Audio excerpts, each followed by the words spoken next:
The Vistula-Oder offensive, launched in January 1945, was one of the most significant and rapid Soviet advances of World War II. It played a pivotal role in the final defeat of Nazi Germany and altered the balance of power in Central Europe. The origins of this operation trace back to the strategic shifts of late 1944. By then, the Red Army had driven German forces out of much of Eastern Europe, reclaiming territories lost earlier in the war and pushing westward at a relentless pace. The Soviet victories in Operation Bagration during the summer of 1944 had shattered German Army Group Center, leaving a strategic vacuum along the Central Front. Following the collapse of German lines in the east, Soviet forces halted along the Vistula River in Poland, stabilizing their positions while preparing for the next major thrust. In the interim, the Germans attempted to reorganize their defenses. However, they were overstretched and suffering from severe manpower and resource shortages. The Wehrmacht was increasingly reliant on poorly trained conscripts, Volkssturm militia, and depleted divisions lacking adequate armor or air support. Simultaneously, German cities faced relentless Allied bombing, sapping morale and straining logistics. The Soviet High Command, Stavka, carefully assessed the situation. Intelligence reports indicated a weakened German defense along the Vistula, particularly near the Barano and Magnusow bridgeheads, which Soviet forces had secured earlier. Stalin and his generals saw an opportunity for a decisive breakthrough that could bring Soviet troops to the gates of Berlin. The timing was also influenced by political considerations. With the Yalta Conference approaching, Stalin sought to strengthen the Soviet position by occupying as much German territory as possible before negotiating post-war arrangements with the Western Allies. The Red Army's preparations for the offensive were immense. Over 2.2 million Soviet soldiers, 4,000 tanks, 13,000 artillery pieces, and thousands of aircraft were amassed along the front. The main thrust would come from Marshal Georgy Zhukov's 1st Belarusian Front and Marshal Ivan Konev's 1st Ukrainian Front. These forces were tasked with breaking through German lines in central Poland and advancing rapidly toward the Oder River, the last major natural barrier before Berlin. In contrast, German Army Group A, commanded by Colonel General Joseph Harp and later replaced by General Ferdinand Schörner, was in no position to withstand such a blow.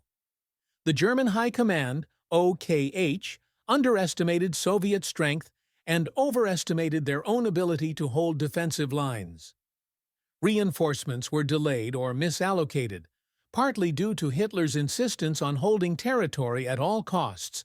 The Eastern Front was increasingly a secondary concern to the Nazi leadership, which was preoccupied with the Western Front and the deteriorating situation within Germany itself.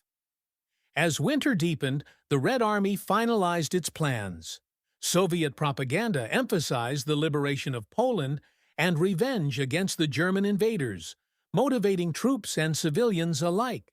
The Polish population, though wary of Soviet intentions, largely welcomed the drive to expel German occupiers after years of brutal occupation. However, the NKVD also prepared for the establishment of Soviet control, targeting anti-communist resistance and ensuring the installation of a pro-Soviet government. By January 12, 1945, the offensive was ready to begin. The conditions were ideal. German defenses were thin, the Soviet logistical network was fully supplied, and the political stakes were high. In a matter of days, the Red Army would unleash a campaign of unprecedented speed and destruction, altering the fate of millions and shaping the geopolitical landscape of post-war Europe. At 5 a.m. on January 12th, the silence across the Vistula line was shattered by a massive Soviet artillery barrage. Concentrated fire from over 40,000 guns rained down on German positions between the Barano and Puławy bridgeheads, disrupting communications, destroying fortifications, and causing widespread confusion. The assault marked the beginning of the Vistula-Oder offensive. Marshal Konev's 1st Ukrainian Front advanced first, striking south of Warsaw. Within hours, German defenses crumbled as Soviet infantry and tank units surged through breached lines with alarming speed. The following day, Zhukov's First Belarusian Front launched its own attack, focusing on the Warsaw sector. Again, Soviet forces met limited resistance. The scale of the Red Army's advance overwhelmed the poorly organized German defenses, which lacked sufficient manpower, reserves, and air cover. In many cases, entire Wehrmacht units were bypassed or encircled, leading to mass surrenders and routs. The disintegration of German lines was faster than even Soviet planners had anticipated. In Warsaw, the Soviet advance came too late to save the city from its fate. The Warsaw Uprising of August 1944 had been brutally crushed by German forces, and the city was left in ruins. When Soviet troops entered on January 17th, they encountered a largely deserted and devastated capital. Nonetheless, the fall of Warsaw symbolized a major political and strategic victory for the Red Army and the Soviet-backed Polish Committee of National Liberation, which moved swiftly to establish administrative control. Soviet tank columns moved with breathtaking speed. Exploiting breaches in the German front, Konev's forces advanced more than 100 kilometers in just 5 days. By January 19th, they captured Krakow, sparing the city from large-scale destruction through rapid encirclement and psychological pressure. Meanwhile, Zhukov's forces pressed forward toward Lodz and Poznan, engaging retreating German units and capturing key transport hubs essential for further advances. The German response was chaotic. Adolf Hitler, refusing to believe the scope of the Soviet breakthrough, initially denied requests to withdraw or redeploy forces. His insistence on static defense, even in untenable positions, led to catastrophic losses. Commanders in the field, such as General Schörner, found themselves unable to regroup or mount effective countermeasures. Many German divisions disintegrated or withdrew without orders. As Soviet forces surged westward, they liberated numerous towns and cities, uncovering evidence of Nazi atrocities. In the wake of their advance, the Red Army uncovered extermination camps like Auschwitz, which was liberated on January 27th. The liberation of such sites added a profound moral dimension to the Soviet campaign, though it also coincided with harsh treatment of German civilians and the assertion of Soviet authority across Poland. By the end of January, the Red Army had reached the Oder River, just 70 kilometers from Berlin.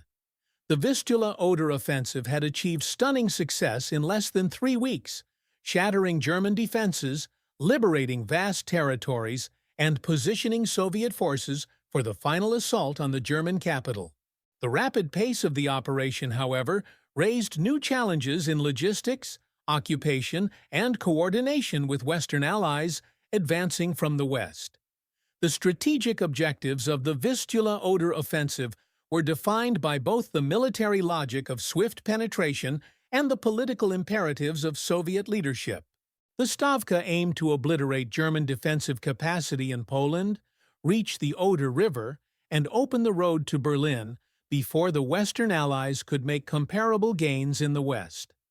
This push was not just a tactical necessity, it was an assertion of Soviet dominance in Eastern Europe, and a bid to shape the post-war political order on Stalin's terms. Speed and territorial control were paramount, and thus the offensive was designed not as a methodical grind, but as a lightning assault using massive force concentration.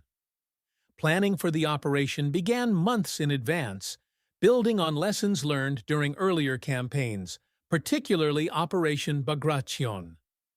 Soviet planners emphasized overwhelming firepower, deep operational maneuvers, and synchronized multi-front advances. The strategy relied on achieving local superiority in manpower and equipment to punch through enemy lines and then exploiting the breach using mechanized and tank armies. Behind this doctrine was the concept of operational art, a Soviet innovation that integrated tactics and strategy by planning battles in a continuous chain, allowing for relentless forward momentum. Marshal Georgy Zhukov and Marshal Ivan Konev, The two senior commanders tasked with executing the offensive were chosen not only for their experience, but for their willingness to execute Stalin's vision without compromise. Their fronts, 1st Belarusian and 1st Ukrainian respectively, were given specific directives. Zhukov would drive directly toward Berlin, while Konev would secure southern Poland and sweep into Silesia.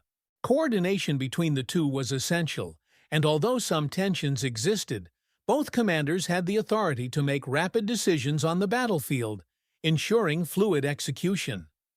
Soviet logistics were a marvel of planning and scale. The Red Army transported thousands of tanks, artillery pieces, and ammunition trains to the front, using rail systems repaired or reconstructed by rear-area engineer battalions. Supply depots were established behind the lines, while fuel and food reserves were stockpiled for sustained operations. The use of camouflage and deception, known as maskirovka, was employed to mislead German intelligence about the true points of attack. Dummy positions, false radio traffic, and sudden night redeployments created confusion in German high command and helped preserve operational surprise. On the German side, strategic planning was paralyzed by disarray and wishful thinking. The Oberkommando des Heer, OKH, failed to adequately respond to intelligence reports indicating a massive Soviet buildup. German commanders, including Harp and later Schörner, requested permission to conduct tactical withdrawals to better defensive positions, but these appeals were flatly denied by Hitler. His obsession with holding territory overrode rational military considerations, resulting in static and brittle front lines that would shatter under the weight of Soviet assault. The Wehrmacht's logistical situation was dire. Fuel shortages crippled mobility, ammunition stocks were depleted, and transport infrastructure had been shattered by Allied bombing and partisan sabotage. Many units were forced to rely on horse-drawn carts and outdated equipment. Reinforcements from the West were minimal as Hitler continued to prioritize defenses in the Ardennes, where the failed Battle of the Bulge had just concluded. The timing of the Soviet offensive, so soon after the Western Front crisis, further exacerbated the imbalance. Morale among German troops was critically low. The failure to hold previous Soviet offensives, the loss of air superiority, and the knowledge of Red Army strength created an atmosphere of inevitability and dread. Reports from the front lines described fatalism and exhaustion, with officers unable to inspire confidence or enforce discipline. Meanwhile, Soviet troops were highly motivated by a mixture of propaganda, revenge, and the promise of final victory. Political commissars reinforced ideological commitment, while many soldiers harbored deep hatred toward the Germans after witnessing the devastation of their homeland. A significant component of Soviet planning was psychological warfare. Leaflets were dropped behind enemy lines offering surrender terms, and radio broadcasts emphasized the futility of resistance. The offensive was accompanied by a media campaign portraying it as a campaign of liberation, especially for Poland, which the Soviets intended to dominate politically. While genuine liberation occurred in some areas, the NKVD followed close behind the front lines, arresting members of the Polish resistance and imposing communist structures under Moscow's direction. Another critical element was the weather. Though winter often hinders military campaigns, Soviet commanders had mastered cold weather operations. Troops were equipped with winter clothing, vehicles were modified for snowy conditions, and engineers cleared and maintained roads at a remarkable pace. This gave the Red Army a logistical edge over the poorly equipped German units, many of whom lacked proper shelter and winter gear. By early January, the final phase of planning was complete. Artillery was positioned, aviation assets assigned, and forward units briefed. The plan hinged on massive initial bombardments to paralyze German defenses, followed by rapid breakthroughs led by tank armies and mobile infantry. Encirclement was a primary objective, trapping German formations before they could retreat. And air reconnaissance was used to identify weak points and shifting enemy movements. Every Soviet commander down to division level had clear orders, and flexibility was encouraged to maintain tempo. The combination of overwhelming firepower, strategic clarity, and precise coordination gave the Red Army a formidable advantage. In contrast, the German side was marked by fatal delays, confused priorities, and denial of reality. The Vistula-Oder offensive was not merely the result of superior numbers, but of superior preparation, doctrine, and execution. As the artillery opened fire on January 12th, the path to Berlin lay exposed, not because the defenders lacked courage, but because they had been outthought, outplanned, and outmaneuvered at every level. The Vistula-Oder offensive began with an overwhelming display of Soviet military power, and the first engagements validated the thorough planning and numerical superiority of the Red Army. As soon as the opening artillery barrage ceased, Soviet assault formations surged forward from the Baranow and Magnesoe bridgeheads. The terrain, previously fortified by the Germans, offered little resistance in the face of the Soviet advance. Units of the 5th Guards Army, 8th Guards Army, and 1st Guards Tank Army, under Konev's 1st Ukrainian Front, encountered disorganized German units, many of which had no time to regroup or establish coherent lines of defense. The initial Soviet penetration was deep and swift.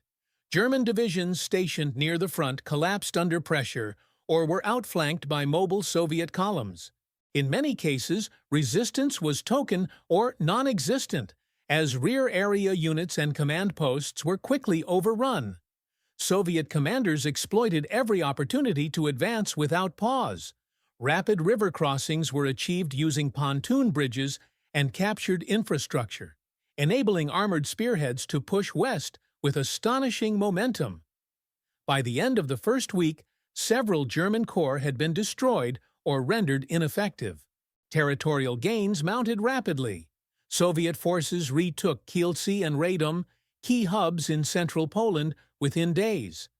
These cities, once centers of German administration and logistics, fell with minimal Soviet casualties. Civilians in the newly liberated areas greeted the Red Army with mixed emotions. While many Poles were relieved to see the retreat of Nazi occupation, there was apprehension about the political intentions of the Soviets. In several towns, NKVD detachments arrived shortly after front-line troops, arresting suspected anti-communist figures and members of the Polish Home Army. As Soviet columns moved further west, they encountered isolated pockets of determined German resistance, particularly in fortified cities like Poznan. There, elements of the German Ninth Army, supported by Volkssturm militia and remnants of SS units, prepared for prolonged defense. Poznan, declared a fortress city by Hitler, became a focal point of urban combat. Zhukov's forces initiated a siege rather than a frontal assault, surrounding the city and leaving rear units to contain the defenders, while the main offensive bypassed it. This tactic minimized delays and allowed the broader campaign to maintain momentum. Combat during the offensive was marked by the extensive use of combined arms tactics.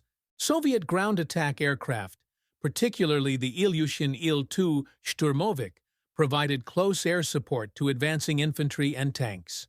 Artillery units leapfrogged forward to provide continuous barrages, suppressing German positions ahead of the front line. The coordination between air, armor, and infantry units reflected the Red Army's evolution into a modern mechanized force, capable of executing complex operations across broad fronts. German morale deteriorated with each passing day. The rapid loss of territory, confusion in command structures, and lack of reinforcements contributed to widespread disintegration. Communication failures were rampant, with frontline commanders often left without orders or intelligence. Retreating units clogged roads and supply lines, while retreating rear echelon personnel spread panic. In many cases, German soldiers attempted to escape westward, hoping to surrender to the Western Allies rather than face capture by the Soviets. Despite the scale of the Soviet advance, the Red Army still encountered logistical challenges. Fuel consumption outpaced delivery, and supply lines stretched over hundreds of kilometers of damaged or snow-covered roads. Soviet transport columns worked around the clock, often improvising repairs to bridges and railways to ensure the flow of ammunition and rations.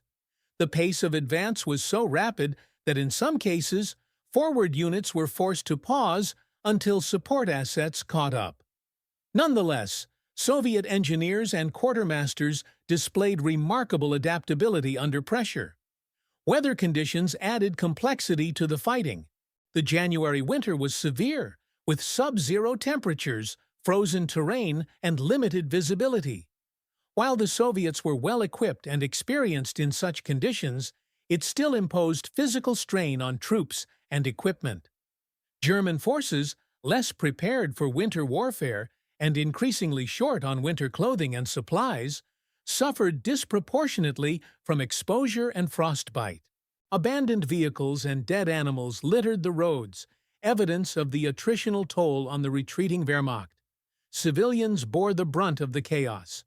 German towns and villages in the path of the offensive experienced destruction from both the fighting and the retreating Wehrmacht, which often implemented scorched earth tactics.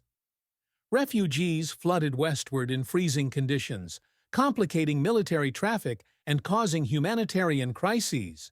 Soviet soldiers, many of whom had suffered under German occupation, engaged in acts of retribution, including executions, looting, and violence against civilians, particularly in East Prussia and Upper Silesia. In military terms, the early engagements of the Vistula-Oder offensive confirmed the total collapse of the German Central Front. Soviet spearheads, including the 2nd Guards Tank Army and 3rd Guards Tank Army, advanced at rates unheard of in previous campaigns, up to 40 to 60 kilometers per day. The Wehrmacht's failure to establish a coherent second line of defense allowed Soviet formations to bypass fortified locations and strike deep into enemy territory. By January 25th, key positions across the Vistula Basin had been secured, and Soviet vanguards were approaching the Oder River. The first engagements thus marked not just a tactical success, but a complete strategic rupture for the Germans. Soviet control over most of western Poland was established in less than 2 weeks, and with Poznan besieged and Krakow captured, the operational path to Berlin was open. German military planners were now in reactive mode, scrambling to form new defensive lines behind the Oder, even as their capacity to resist continued to deteriorate. The Red Army had transformed initiative into advantage, and the offensive was far from over. As the Vistula-Oder offensive progressed beyond its initial phase, the scale of Soviet success began to generate both new opportunities and new challenges. The rapid breakthroughs across central Poland had left German defensive structures in disarray, forcing the Wehrmacht into a reactive posture. German commanders attempted to stabilize the front by organizing ad hoc defensive lines along natural obstacles and urban centers, but their efforts were largely overwhelmed by the sheer speed and depth of the Soviet advance. The crisis now spread not just through military formations, but into the German political and administrative system, triggering a full-blown collapse of order in areas east of the Oder River. In Berlin, Adolf Hitler refused to accept the gravity of the situation.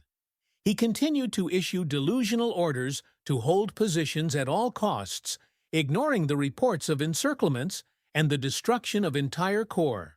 His focus remained on maintaining a symbolic defense of German soil, particularly in Silesia and East Prussia, rather than executing strategic withdrawals that might have conserved strength for the defense of the capital. Commanders who proposed retreats were often dismissed or overruled. This contributed to a fragmented German response, where lower-level officers were forced to make unauthorized decisions just to preserve their units from annihilation. One of the most intense episodes of the escalating crisis occurred in Upper Silesia, an area of both military and industrial importance. As Soviet forces under Konev approached from the southeast, the German command attempted to fortify key cities such as Oppeln and Gleiwitz. The defense of these cities was reinforced by SS units and Volkssturm, but the defenders lacked sufficient artillery and armor. Konev's forces employed classic encirclement tactics, bypassing fixed positions and cutting off road and rail links. Soviet air forces interdicted retreating columns, while engineers rapidly bridged rivers under fire, enabling the envelopment to be completed with stunning efficiency.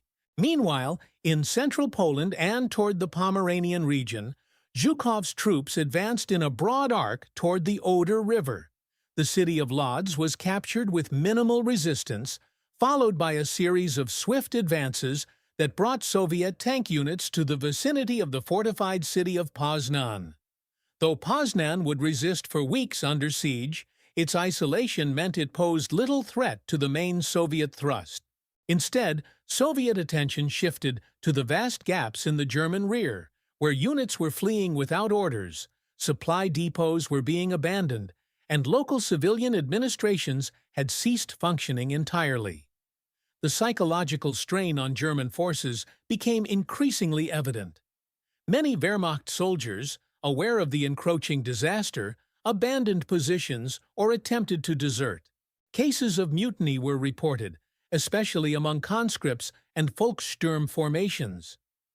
German propaganda lost credibility among the troops as frontline experience contradicted the increasingly fantastical narratives being broadcast by Goebbels' ministry. In contrast, Soviet morale surged.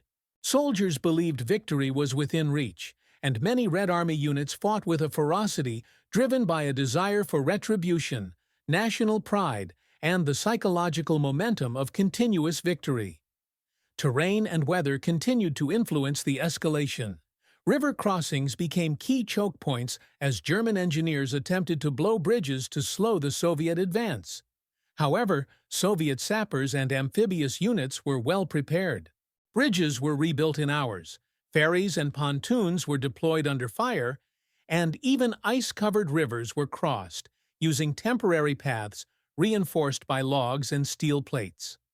Soviet forces demonstrated increasing operational resilience, adapting to obstacles with speed that astonished even German commanders. Despite this, the Red Army began to experience the logistical limitations inherent in such a vast operation. Fuel shortages emerged as a persistent issue, particularly among fast-moving tank formations. Ammunition dumps had to be moved forward rapidly, and transport units worked day and night to maintain the offensive's momentum. Soviet supply trains often arrived underdeveloped infrastructure or along battle-damaged tracks, but priority was given to mobile formations.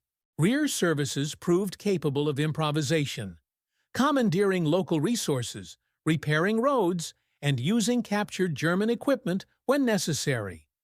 Civilian impact intensified as the front moved westward. In German towns, panic spread as refugees poured in from the east, bringing tales of destruction, rape, and revenge. Many civilians abandoned homes and workplaces to flee westward, creating massive columns of humanity clogging roads and hampering both German military movement and Soviet advance. In some regions, German authorities attempted forced evacuations, but these were often too late or too chaotic to implement effectively. The advancing Red Army, hardened by years of suffering and propaganda, was often indifferent or hostile to the fate of German civilians, especially in areas associated with atrocities committed during the earlier occupation of the USSR. Politically, the Soviet escalation served a dual purpose. It allowed Stalin to seize control of more territory before negotiations with the Western Allies resumed, and it reinforced the idea that the USSR was the true liberator and conqueror of Eastern Europe. Soviet commanders received explicit orders to support the establishment of pro-Soviet administrations in each liberated area. The NKVD followed closely behind combat units, identifying political opponents, seizing documents, and imposing communist control. In Poland, this often meant arresting or executing members of the Armia Krajowa and other resistance groups who opposed Soviet influence. By the final days of January, the crisis for Germany had reached existential proportions. The Oder River, considered the last natural line of defense before Berlin, was being reached at multiple points by Soviet advance forces. Bridgeheads were being established on the eastern bank, and reconnaissance units had already begun probing weaknesses in German defenses on the western side. Entire sections of the German Eastern Front had ceased to exist in an organized sense. Divisions had been destroyed, retreating units were leaderless, and supply networks were in total disarray. The escalation phase of the Vistula-Oder offensive thus completed its grim logic. The German military machine had lost the ability to respond coherently, while the Soviet advance was unstoppable despite its own logistical strains. The Eastern Front had transformed from a line of battle into a rout, and the final act of the European war was now clearly underway. The Red Army stood within striking distance of Berlin, and the collapse of the Third Reich had entered its irreversible phase. By early February 1945, the Vistula-Oder offensive reached its peak intensity. The Red Army had covered nearly 500 kilometers in less than a month, an operational tempo virtually unmatched in modern warfare. Soviet spearheads approached the Oder River at multiple points, notably around Kustrin, Frankfurt an der Oder, and Silesian cities such as Breslau. These locations now became focal points of some of the fiercest fighting of the offensive. The German High Command, belatedly recognizing the enormity of the crisis, attempted to rally its forces for last-ditch defensive actions. Yet, the ability to mount cohesive resistance had already eroded under the weight of cumulative defeats, personnel losses, and logistical collapse. Kustrin, located just 70 kilometers east of Berlin, became one of the most important strategic objectives for Zhukov's First Belarusian Front. Capturing this fortress city and securing its bridges across the Oder would provide a critical launching point for a future assault on the German capital. German forces, reinforced with elements from the Ninth Army, were ordered to defend Kustrin at all costs. The ensuing siege resulted in bitter urban combat, with Soviet artillery and engineers systematically reducing defensive positions block by block. Civilians were caught in the crossfire or forcibly conscripted into improvised defense militias. Despite desperate resistance, Soviet troops eventually encircled the city, cutting off all supply routes and beginning a brutal reduction of the garrison. In the south, Konev's First Ukrainian Front had reached the industrial heartland of Upper Silesia. Here, the German command hoped to establish a stable defensive line around cities such as Opeln and Breslau, leveraging both the natural defensive terrain of the Oder-Neisse rivers and the dense urban environments. Breslau was declared a fortress and placed under the command of Karl Hanke, the local Gauleiter. The city's defenses were reinforced with SS units, Volkssturm militia, and hastily conscripted civilians. The resulting siege would become one of the longest in the final months of the war, as Soviet forces surrounded the city and began a methodical bombardment and encirclement, choosing not to storm it immediately. The intensity of combat operations during this phase was unprecedented. German defensive efforts, though often fragmented and desperate, did occasionally result in stiff resistance. At points along the Oder, well-positioned artillery and anti-tank guns slowed Soviet crossings, inflicting casualties and forcing tactical regrouping. In some sectors, counterattacks by panzer divisions, including remnants of elite formations like the Großdeutschland Division and Panzer Division Hermann Göring, temporarily disrupted Soviet supply lines or recaptured minor positions. Yet these efforts were piecemeal and lacked the depth or support necessary to alter the strategic situation. Soviet numerical superiority and coordinated logistics allowed them to recover quickly and resume offensive pressure. Meanwhile, behind the front, the humanitarian situation deteriorated rapidly. Refugee columns fleeing from the east were struck by both advancing Red Army units and German security forces, which imposed strict controls to prevent desertion and maintain order. Roads were choked with ox carts, vehicles, and terrified civilians, all moving westward through snow and mud. Disease, starvation, and exposure took a heavy toll. In some cases, Soviet units bypassed these columns entirely. In others, violence erupted, often indiscriminately. Reports from German authorities described widespread breakdowns of local governance and the inability to maintain essential services in cities near the front. Soviet military strategy at this peak stage reflected an evolution toward operational finesse. Instead of blunt frontal assaults, Soviet commanders employed coordinated encirclements, disruption of enemy communication nodes, and concentrated artillery fire to break resistance. Air power was heavily utilized. Soviet bombers targeted supply depots, rail junctions, and strongpoints.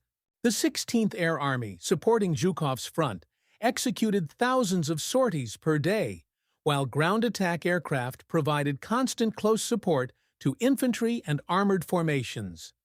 The integration of air and land operations was a hallmark of this phase, allowing the Red Army to maintain momentum even in the face of localized resistance.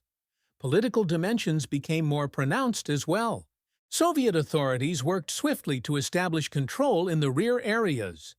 In territories now under Soviet occupation, NKVD units detained German officials, conducted purges of suspected fascist collaborators, and installed local communist administrators. In Poland and parts of Silesia, political cleansing ran parallel to military operations. Deportations of German populations began in some regions, especially where strategic industries were located. These actions were justified by Soviet commanders as necessary for post-war security, but resulted in widespread displacement and suffering.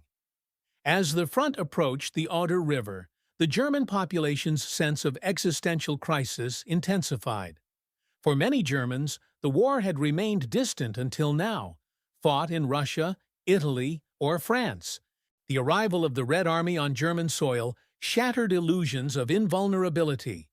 In Berlin, propaganda minister Joseph Goebbels launched a total war campaign, mobilizing the population for final resistance, while the Nazi regime called for the destruction of all infrastructure that could fall into enemy hands.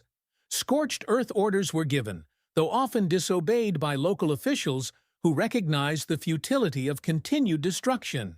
Within the Red Army, logistical stress began to accumulate. While Soviet engineers and supply units had kept pace impressively with the advance, the sheer speed and distance created growing challenges. Fuel trucks operated on the verge of exhaustion, and spare parts for tanks and vehicles were increasingly difficult to source. The cold weather and mud damaged equipment and sickened troops. Nevertheless, Soviet command prioritized resupply to forward tank armies and shock groups, enabling them to remain combat effective. Rail repair units followed close behind the advance, restoring key lines for moving reinforcements and supplies. By mid-February, Soviet forces had successfully established bridgeheads on the western bank of the Oder in multiple sectors. These bridgeheads were vigorously defended and reinforced, signaling the Soviet intention to push further west in due course. However, the High Command now paused the offensive to regroup, consolidate gains, and prepare for the final thrust toward Berlin. The offensive had exceeded expectations, but it had also stretched the limits of Soviet operational endurance. Thousands of soldiers were killed or wounded, vast swathes of territory had been overrun, and Germany's eastern defenses had been virtually annihilated. The peak of the Vistula-Oder offensive thus marked a decisive shift in the war's trajectory. Soviet forces had not only breached Germany's eastern defenses, but had laid the groundwork for the final act of the European War. The success had come at immense cost and introduced new complexities, both logistical and political, but it confirmed the Red Army as the dominant military force on the continent. For Germany, the battle had moved irrevocably onto its own soil, and for the Allies, the post-war shape of Europe would soon depend on where the advancing armies finally halted. As Soviet forces solidified their control over the Oder line and parts of Silesia, the nature of the conflict began to evolve. The earlier momentum of rapid offensive movement gave way to localized resistance and growing strategic recalibration. German High Command, reeling from the collapse of the Eastern Front, began organizing improvised countermeasures in hopes of containing the Soviet tide. Though vastly outnumbered and strategically outmatched, some Wehrmacht and Waffen-SS units mounted fierce defensive actions, bolstered by terrain advantages, knowledge of local infrastructure, and an increasingly desperate commitment to protect German soil. These efforts marked a period of resistance and adaptation, one last effort to forestall total defeat. In key urban strongholds such as Breslau, German forces implemented long-term siege strategies. Civilians were conscripted into labor and militia roles, while military engineers reinforced buildings, constructed barricades, and prepared fallback positions inside the city. Supplies were stockpiled where possible, and mobile counterattack units were positioned in underground shelters and rail tunnels. Though completely encircled by Soviet troops by mid-February, Breslau did not fall immediately. Instead, it became a symbol, both of Nazi propaganda's mythologizing of the defense of the fatherland and of the grim determination of isolated German forces, cut off from meaningful reinforcements but unwilling to surrender. Elsewhere, the Germans adopted adaptive tactics to stall Soviet progress. They mined roads, destroyed bridges behind retreating columns, and concentrated artillery in narrow choke points to slow down advancing tank formations. In the forests and hills of Lower Silesia, small German groups used ambush tactics, nighttime raids, and terrain advantages to inflict temporary setbacks on Soviet columns. These actions did little to change the overall strategic situation, but they did highlight a shift in the nature of combat. From large-scale maneuvers to defensive delay operations and attritional battles. The Soviet response was similarly adaptive. Red Army commanders grew cautious about overextension. Having learned from earlier campaigns where momentum had led to supply shortages or exposed flanks, they began fortifying bridgeheads, rotating exhausted units, and incorporating feedback from battlefield reports into tactical planning. Artillery and air support were increasingly relied upon to soften resistance before infantry and armored units advanced. Heavy bombers targeted suspected strongpoints, while reconnaissance aircraft tracked German movement in real time, allowing Soviet generals to preempt counterattacks and redirect forces accordingly. In addition to formal resistance, German partisans, often retired soldiers, Hitler Youth, and radicalized local civilians, attempted to harass Soviet supply routes and occupy rear areas. These partisan actions were small in scale but disruptive in their effect. Red Army security units responded with sweeping countermeasures, including arrests, executions, and public reprisals. In the newly occupied territories, Soviet counterintelligence activities intensified. Entire communities were subjected to loyalty investigations, and anti-communist activity, real or suspected, was met with swift repression. Meanwhile, Polish partisan formations that had resisted both German and Soviet domination now found themselves in an increasingly precarious position. Groups loyal to the London-based Polish government in exile were systematically targeted by the NKVD, often under the pretense of collaboration with the enemy. Arms caches were seized, commanders arrested, and entire partisan networks dismantled. In parallel, pro-Soviet Polish units were elevated, supported with weapons and political backing, and tasked with replacing nationalist resistance cells. This political cleansing underpinned the Soviet strategy of consolidating control not just militarily, but administratively and ideologically. One of the more innovative aspects of Soviet adaptation during this phase was the integration of captured German resources. Abandoned Wehrmacht vehicles, artillery pieces, and railway cars were quickly repurposed by Soviet engineers and logistics officers. These efforts alleviated some of the supply burden and allowed the Red Army to maintain its operational tempo despite overstretched lines. German maps, radios, and signal intercepts were also exploited to anticipate remaining German troop movements and sabotage plans. The psychological toll of the operation deepened as both sides faced mounting losses and unrelenting pressure. For German soldiers, the realization that the war was now being fought on their homeland created a mix of defiance and despair. Some chose to fight to the death, others attempted to desert or surrender, especially to Western forces. Rumors of Soviet reprisals and the collapse of German authority created a climate of fear in both military and civilian circles. For Soviet troops, the advance was both triumphant and traumatic. Many had endured years of brutal war and now faced the moral ambiguity of occupying enemy territory and interacting with a civilian population often hostile or terrified. Humanitarian conditions continued to worsen.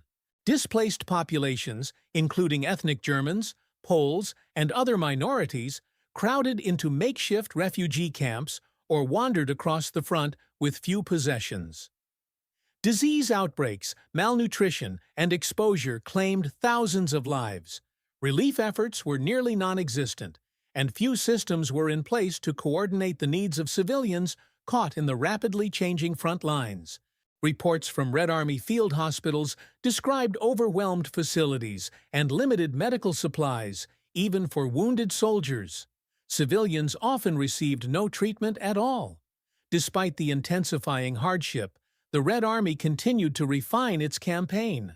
Units were rotated out of frontline positions for rest and reorganization. New orders were distributed for the eventual assault on Berlin, and commanders studied the German defense-in-depth structures being hastily erected west of the Oder. Logistics officers recalibrated supply priorities with a new emphasis on artillery shells, bridging equipment, and fuel reserves for a final breakthrough. Political officers, too, increased activity, motivating troops with reminders of past German atrocities and the promise of total victory. The resistance and adaptation phase of the Vistula-Oder offensive marked a transition from shock advance to consolidation and strategic recalibration. Though the major breakthroughs had already occurred, the path to Berlin was not yet secure. German resistance, however diminished, remained dangerous in places. The Soviet Union, aware of the stakes both militarily and diplomatically, began preparing for the next and possibly final operation of the war in Europe. The Oder Line now symbolized not only the edge of German defense, but the threshold of impending collapse. By late February 1945, the Soviet advance had begun to slow, not from German strength, but from the sheer strain of its own success. The Red Army had outrun much of its logistical infrastructure, and the frozen, broken terrain between the Oder River and Berlin required time to reinforce, resupply, and regroup. Yet, even as Soviet commanders paused to consolidate their positions, the operation reached a new and critical phase, a turning point not defined by another dramatic advance, but by the irrevocable collapse of Germany's ability to resist on the Eastern Front. The critical breakthrough that had driven the offensive thus far was not just military, but structural. Soviet success had fractured German command cohesion. Divisions ceased to function as organized units, and entire army groups could no longer be coordinated effectively. Local commanders were forced to make autonomous decisions, whether to withdraw, hold, or surrender, without reliable communication with higher command. Some sectors, particularly in Upper Silesia and Brandenburg, maintained pockets of resistance, but these were increasingly isolated and unsustainable. The Wehrmacht's operational model, built on layered defense and interior lines, had been obliterated. The moment of true collapse arrived when Soviet bridgeheads over the Oder River were established and held against German counterattacks. The crossing near Kustrin became emblematic of this shift. Despite repeated German attempts to dislodge Zhukov's forces, including the use of elite SS panzer divisions and extensive artillery bombardments, the Red Army maintained its hold. Soviet engineers expanded the bridgehead under fire, constructing pontoon bridges, ferry routes, and heavy transport crossings capable of sustaining tank movements. These positions, secured in the face of mounting resistance, made further Soviet advances inevitable and rendered any German hope of a counteroffensive obsolete. The consequences for the German civilian population were stark. In the east, the flood of refugees moving westward turned into a chaotic exodus. Railway systems were overwhelmed or destroyed, and roads clogged with carts, livestock, and desperate families became frequent targets of Soviet air raids. Entire towns emptied as word of Soviet atrocities, some real, some inflated by propaganda, spread in terrified whispers. German administrative structures began to dissolve. Mayors, party officials, and police fled their posts, and local governance gave way to martial panic or lawlessness. Looting, violence, and despair were commonplace. In Silesia, the Soviet encirclement of Breslau marked the symbolic end of Germany's eastern urban defense network.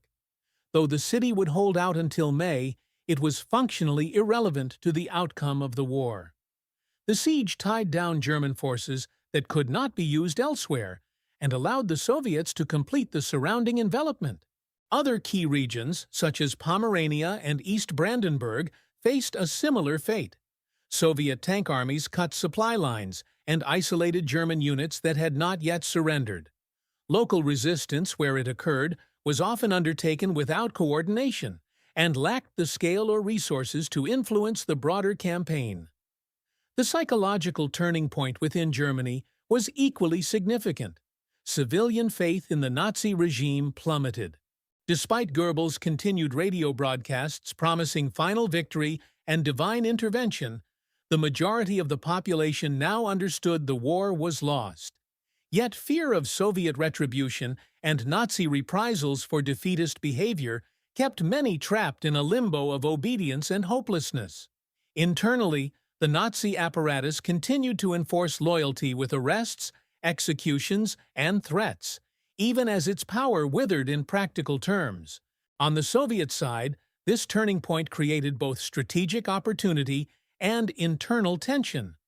While some commanders urged immediate exploitation of the weakened German positions to strike at Berlin, Stalin and the Stavka ordered a pause. Political concerns, particularly the timing of coordination with Western allies and the upcoming Yalta Conference, took precedence. Stalin was determined to reach Berlin first, but not at the cost of overextending or risking unnecessary losses. Instead, Soviet forces focused on widening and reinforcing the Oder bridgeheads, replenishing depleted units, and integrating fresh formations for the final assault. This pause, though brief, allowed the Red Army to further consolidate its territorial gains. Captured infrastructure was repaired, rail lines extended toward the front, and new staging areas prepared west of the Oder. The Soviets also continued to round up German military prisoners and political detainees. The NKVD expanded operations in occupied territories, targeting not only suspected fascists, but also Polish nationalists, Baltic independence fighters, and anyone opposed to communist rule. Thus, the military turning point coincided with the firm establishment of Soviet political control across vast swaths of Eastern Europe. Internationally, the impact of the Vistula-Oder turning point resonated deeply. Allied leaders, already meeting in Yalta, were forced to reckon with the reality that the Soviets would occupy all of Eastern Europe before the Western Allies could reach it. The military success of the Red Army gave Stalin considerable leverage in negotiations over post-war boundaries, governments, and spheres of influence. While Churchill and Roosevelt pushed for democratic institutions in liberated countries, the facts on the ground increasingly reflected Soviet dominance.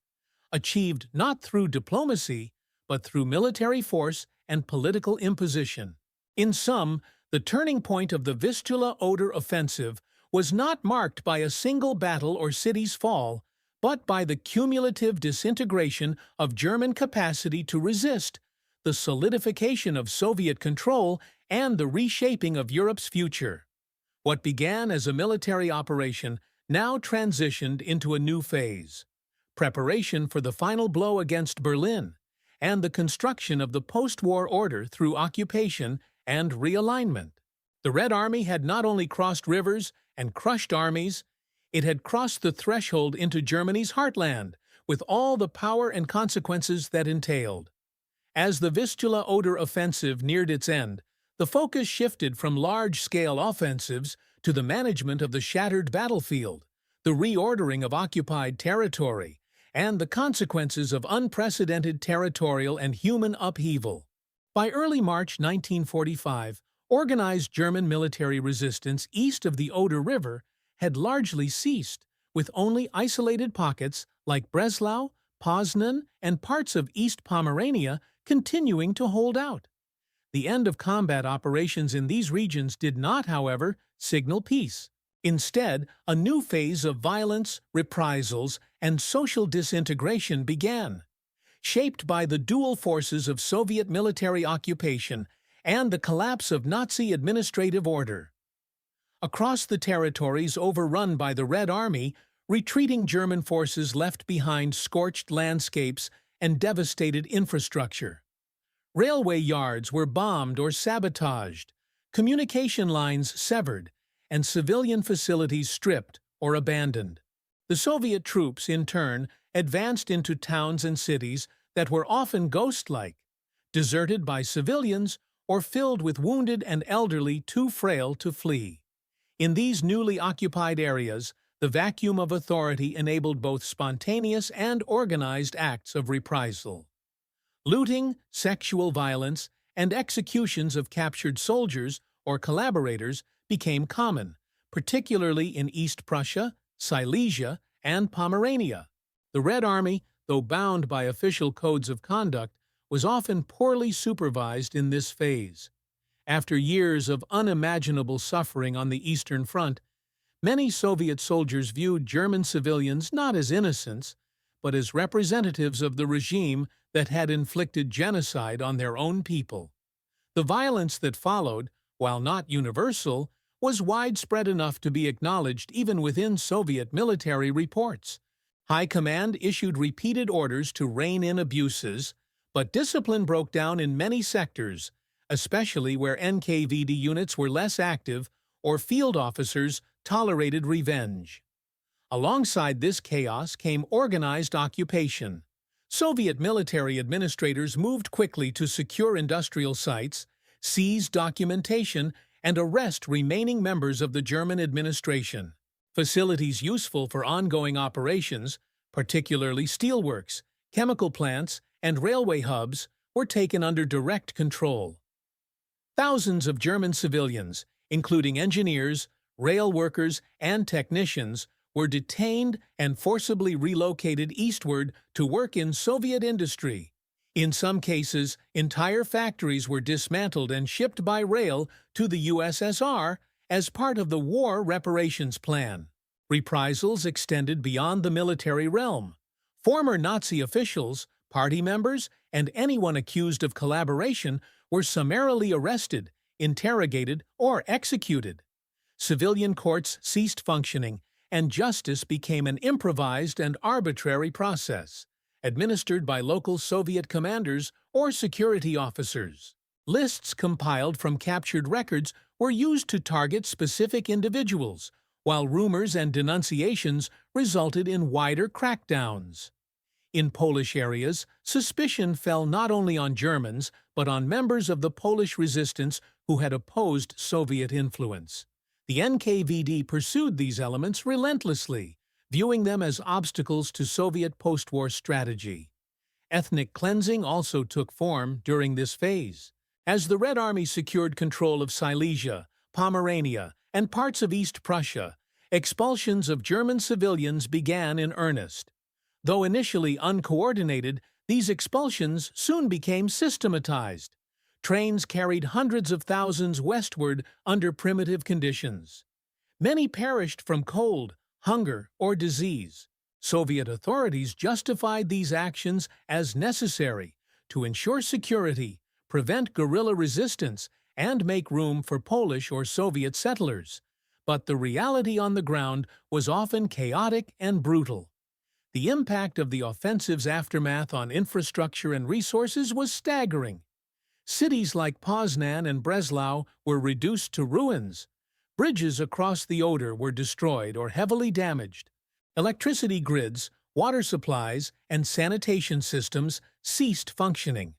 Hospitals overflowed with wounded soldiers and civilians alike, with barely enough medical staff or supplies to manage even basic care. The Red Army's own losses were severe, though less than in previous offensives, and required significant reorganization and reinforcement before the next stage toward Berlin could begin. In logistical terms, the Red Army now faced the enormous task of securing supply lines across hundreds of kilometers of ruined territory. Soviet engineers worked tirelessly to restore rail lines and roads, while depots were established for ammunition, fuel, and rations. Forward medical stations were expanded, and repair workshops set up for damaged tanks and vehicles. These efforts were complicated by the flood of prisoners of war, displaced civilians, and destroyed towns that now lay between the front and the rear echelons of the Soviet force structure. Politically, this phase marked the consolidation of Soviet power. In Poland, the Provisional Government of National Unity, backed by Moscow, was rapidly installed in administrative centers. Local elections were suspended, and media brought under tight control. In schools and institutions, purges began of individuals with ties to the pre-war Polish state or to Western-aligned political factions. Soviet officials portrayed these efforts as steps toward stability and reconstruction, but to many Poles, it signaled the beginning of a new occupation. Resistance did not end. It simply went underground, where it would smolder for years. The Western Allies, informed of developments via diplomatic and intelligence channels, reacted with concern but restraint. With the final defeat of Germany in sight and the Red Army holding vast territories, little could be done to alter the course of Soviet policy.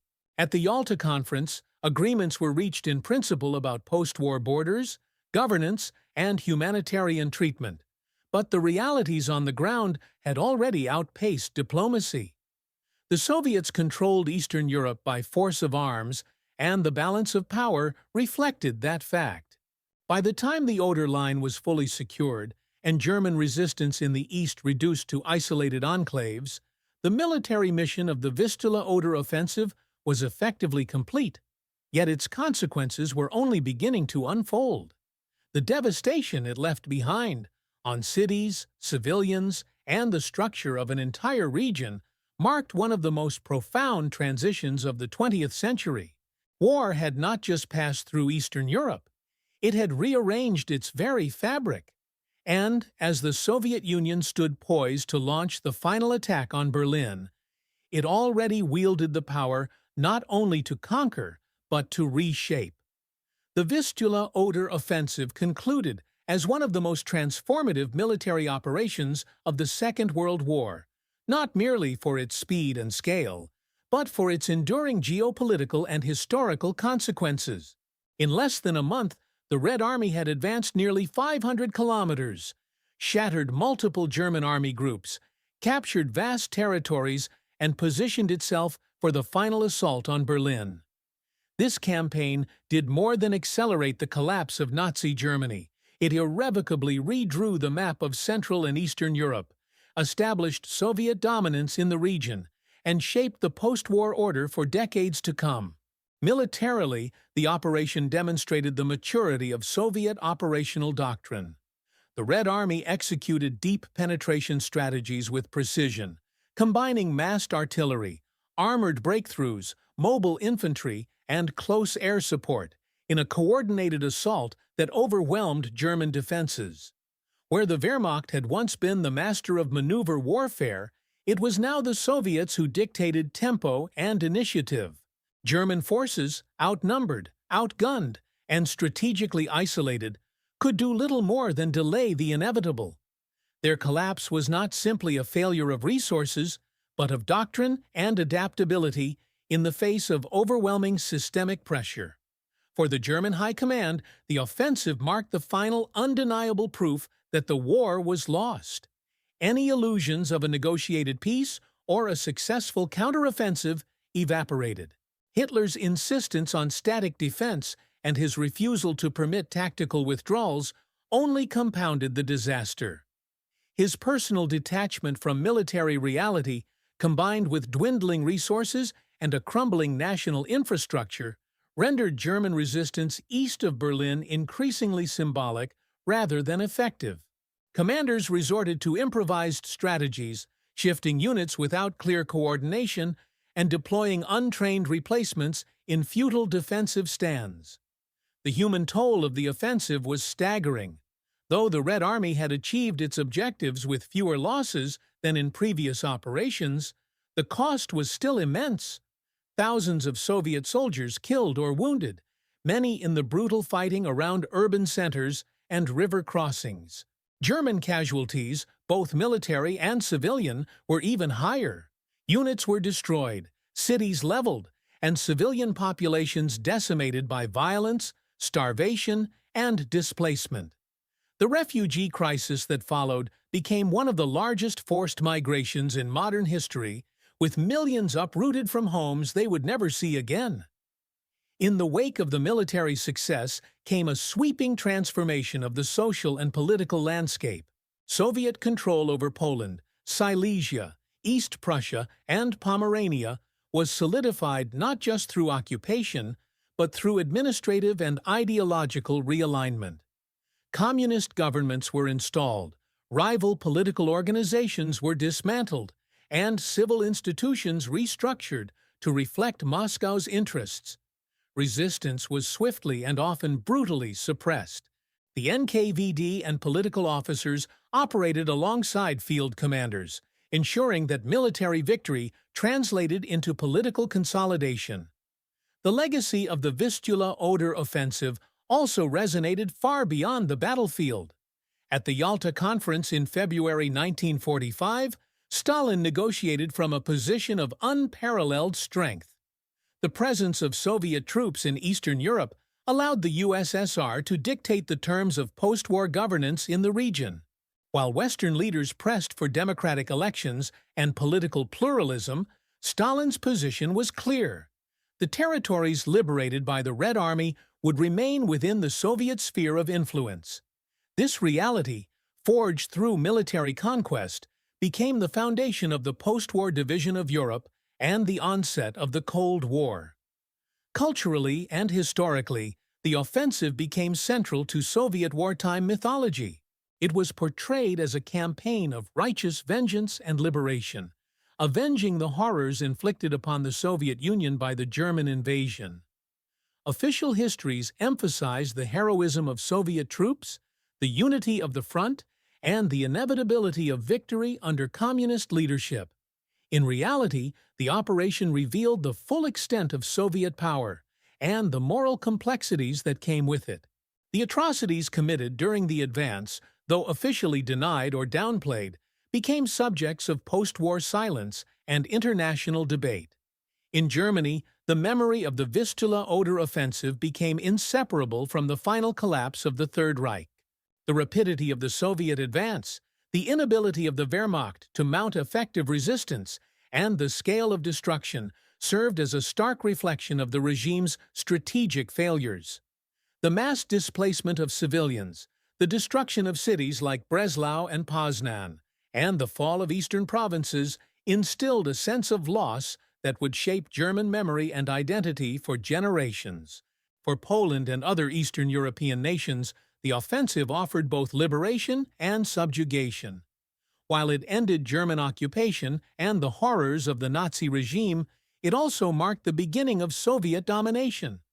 The Red Army's presence ensured communist rule, and the promises of free elections and national sovereignty quickly gave way to repression, censorship, and dependency on Moscow. The initial joy of liberation was replaced with a quieter, more ambiguous legacy, one of contested memory and historical revision. In strategic terms, the Vistula-Oder offensive opened the path to Berlin. The Red Army, having secured bridgeheads across the Oder and surrounded German strongholds in the east, now stood poised to deliver the final blow. The next phase of the war would involve the Battle of Berlin, a climactic confrontation that would seal the fate of Nazi Germany and define the war's end in Europe. But the foundations of that final victory were laid during the brutal winter drive from the Vistula to the Oder. Ultimately, the Vistula-Oder offensive was more than a military campaign. It was a transformative event in 20th century history. It ended the German strategic presence in Eastern Europe, inaugurated a new era of Soviet expansion, and shaped the contours of the post-war world. Its legacy, marked by triumph and tragedy, liberation and occupation, military brilliance and moral ambiguity, continues to echo in the memory of the nations it touched and the world it helped remake.